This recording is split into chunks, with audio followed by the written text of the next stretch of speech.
284 Green Street is an ordinary looking council house in Enfield, London. Though this house may look a quaint place to live, it has a darker side, a place of pure evil and horror which would terrify even the bravest amongst us.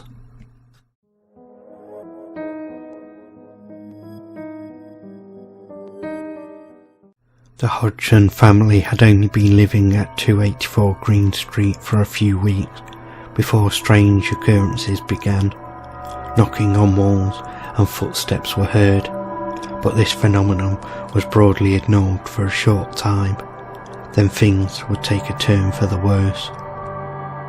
On the evening of Tuesday 30th of August 1977, Peggy Hodgson, a 47-year-old divorced mother of four, heard loud banging on the ceiling. Above was her children's bedroom, and believing that they were fighting, she went into her children's bedroom to tell them to stop fighting and to go to sleep. The children, Janet, aged 11, and Margaret, aged 13, looked terrified and complained that the bed was shaking on its own. After reproving the children and thinking no more of it, Peggy went to bed. The next night brought more knocking sounds, and Peggy heard a shuffling noise, like someone was walking about on the lino floor in slippers. A chest of drawers suddenly slid across the floor, and Peggy pushed it back before it slid forwards again. She again tried to push it back, but it wouldn't move. It was then that the family fled to 282 Green Street, where the Nottinghams lived, and asked for help. Vic Nottingham, a roofer, and his son Gary went over to the Hodgson's house to investigate and heard knocks coming from all over the house. Believing that someone was playing a prank, they called the police, who came out to the house at 1 a.m. The police checked the walls, attic and pipes, but could not find anything to explain the tapping. But then, while in the kitchen, something strange happened. One of the police officers attending the scene stated, "The PC and the neighbours all went into the kitchen to check the refrigerator pipes, etc., leaving the family and myself in the living room. The lights in the living room were switched off again, and within a few minutes the eldest son pointed to a chair that was standing next to the sofa. I looked at the chair and noticed that it was wobbling slightly from side to side. I then saw the chair slide across the floor towards the kitchen wall. It moved approximately 3 to 4 feet and then came to rest." Unsure of what to do, the police officers left and the Hodgson family remained with the Nottinghams. The next night, Vic went back into the house and was attacked by flying Lego. Marbles and Lego were reported to have flown around the house for the next 3 days, and various people visited to help, including members of the council and clergy. Desperate for help, Mrs. Nottingham called the Daily Mirror on the 4th of September, hoping that they could do something to help. The Mirror sent reporter Douglas Bence and photographer Graham Morris. Morris later said, "I thought it an ordinary job until I walked into the house. I stood in the gloom in the kitchen, and one by one they brought the children into the adults' arms, and the last one to come in was Janet. Suddenly, things just took off and started flying around the room. I got hit by a Lego brick over my right eye. It gave me a lump for a few days. There was a fair bit of force. There were marbles and other things left in the kitchen that were just flying around the room.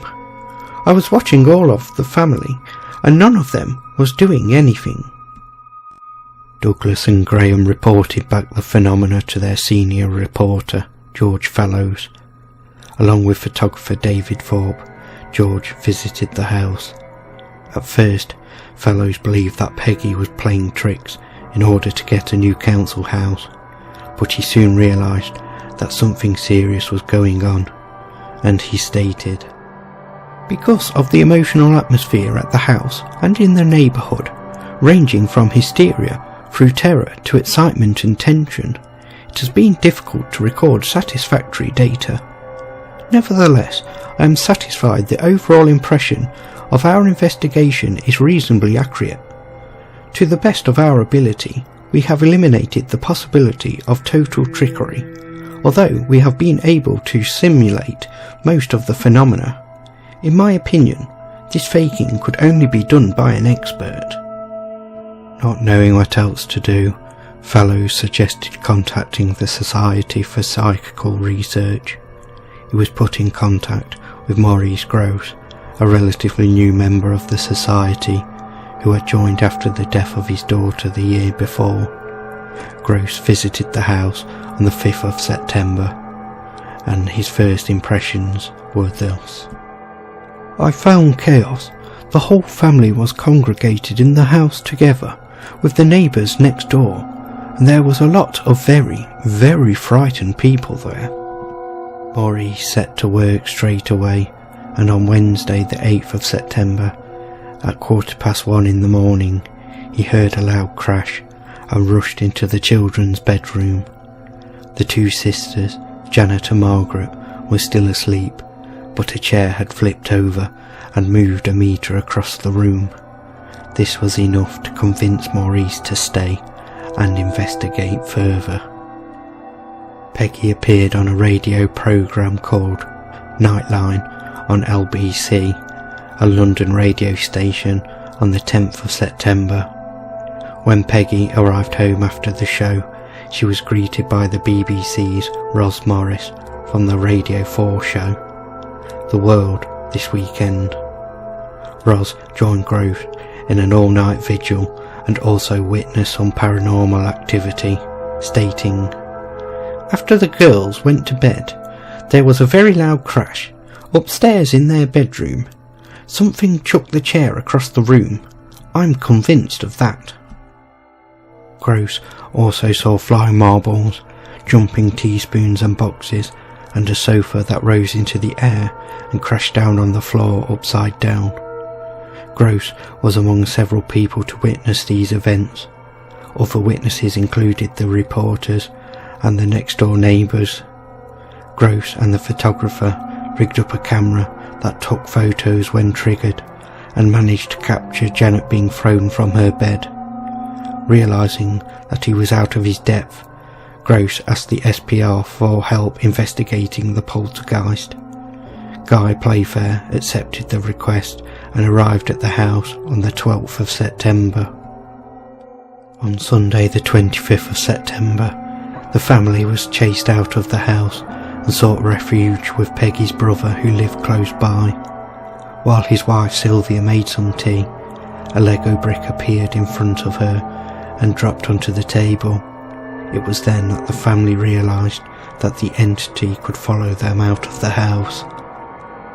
Grosse and Playfair witnessed indentations on the bed as though someone was lying there.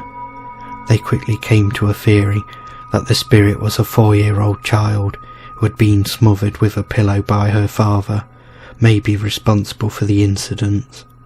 Peggy had been given items of furniture from the house of the little girl when she moved into her property in Enfield.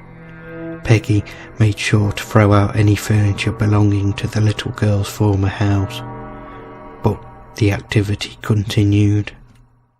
Most of the activity centred around Janet, who quickly came under greater scrutiny. Janet had a tendency to swear profusely and displayed increasingly aggressive behaviour during the haunting. She would suddenly rush across the room and bash her head on the wall, and her family became concerned that she would kill herself. She would have fits of rage, where she would shout out and swear, and would have to be physically restrained.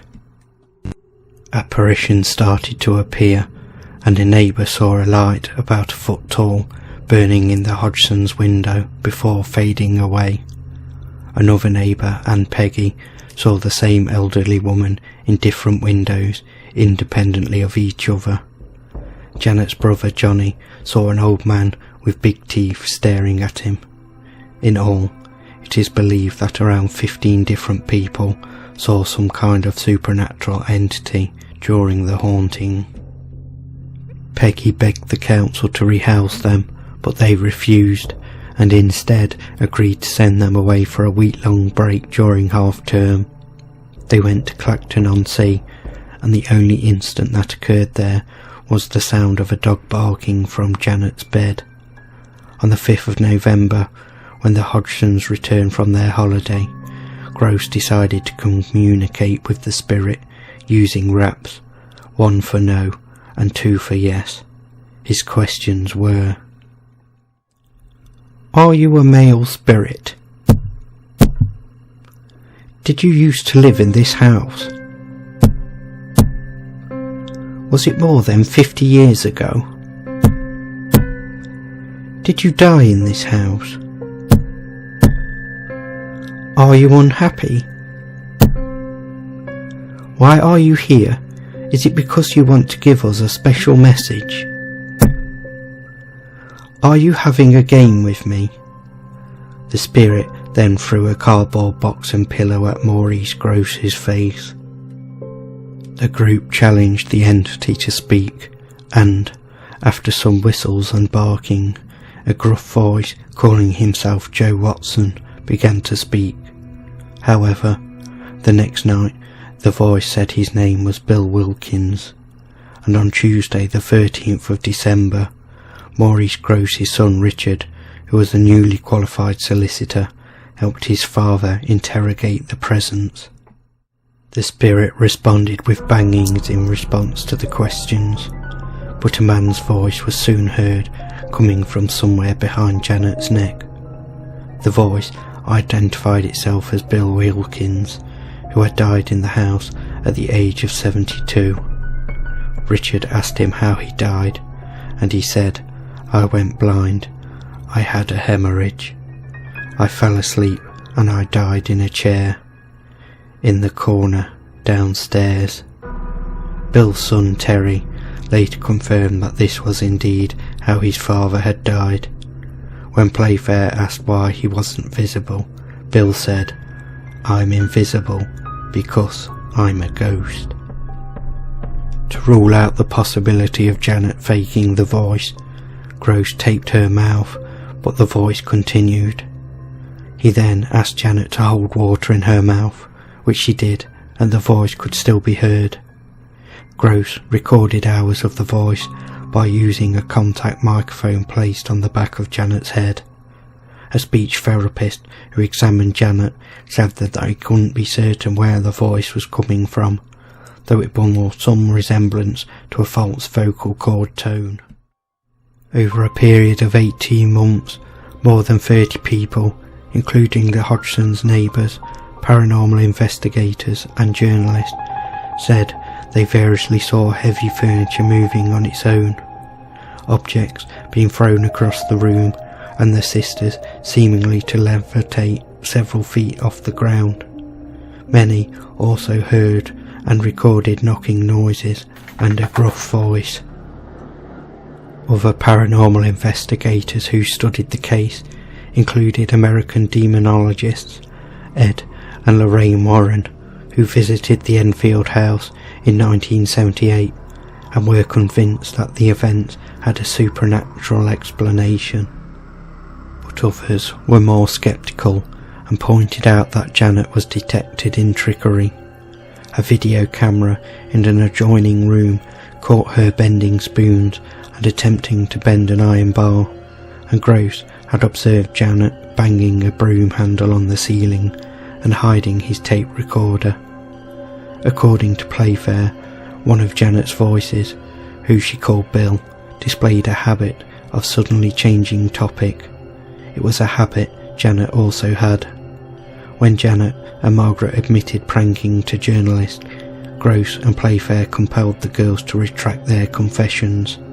The two men were mocked by other researchers for being so easily duped. Psychical researcher Rainey Hines noted that doubts were raised about the alleged poltergeist voice at the SPR conference at Cambridge in 1978, where video cassettes from Enfield were examined. SPR investigator Anita Gregory stated the Enfield case had been overrated, characterising several episodes of the girls' behaviour as suspicious and speculated that the girls had staged some incidents for the benefit of journalists seeking a sensational story. John Beloff, a former president of the SPR, investigated and suggested Janet was practicing ventriloquism. Both Beloff and Gregory concluded that Janet and Margaret were playing tricks on the investigators. A 2016 article by psychological professor Chris French in Time Out magazine described 5 reasons why he believed the case to have been a hoax. His reasons are: the 2 sisters involved admitting hoaxing some of the activity. The photo of Janet levitating above her bed could just as easily be explained as Janet jumping. The spirit of an old man who supposedly possessed Janet took a great deal of interest in menstruation.